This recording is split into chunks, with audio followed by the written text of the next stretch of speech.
মেলা, তার সাথে লিটিল ম্যাগাজিন মেলা। বহুদিন দুর্গাপুরে বইমেলা হয়নি, আর এই একটা মহৎ প্রচেষ্টা। যারা বইপ্রেমী মানুষ, কি বলবেন?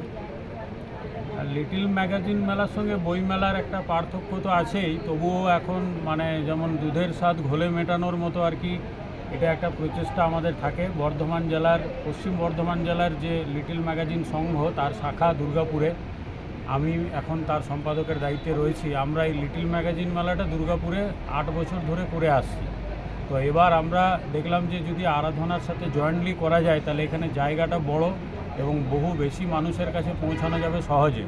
সেই ভাবনা থেকে আমরা এবারে লিটিল ম্যাগাজিন মেলাটা জয়েন্টলি করছি, নাহলে আমরা প্রত্যেকবার আলাদাভাবে লিটিল ম্যাগাজিন মেলা আয়োজন করে থাকি। তো সত্যি কথায় খুব ভালো কথা বলেছেন যে বই মেলা একটা খুব প্রয়োজনীয়। দুর্গাপুরের মতো শিক্ষিত, সংস্কৃতি চেতনা সম্পন্ন মানুষের বসবাস, 5 লক্ষাধিক মানুষ বসবাস করেন, সেখানে একটা বইমেলা অত্যন্ত জরুরি। সেই বইমেলা না হওয়াটা আমাদের একটা দুঃখের ব্যাপার থেকেই যায়, কিন্তু প্রশাসনের যারা দায়িত্বে রয়েছেন, আমরা বারবার অনুরোধ করেছি, তারা বলেছেন তারাও চেষ্টাতে আছেন।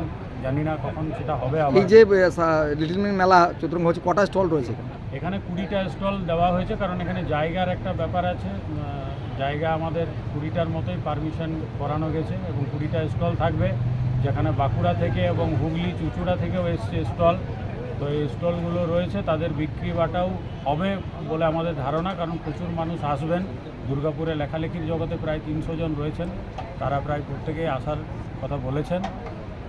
কী নাম আপনার? রাজীব ঘাটি, আমি বর্ধমান জেলা লিটিল ম্যাগাজিন সংঘের সম্পাদক। ধন্যবাদ।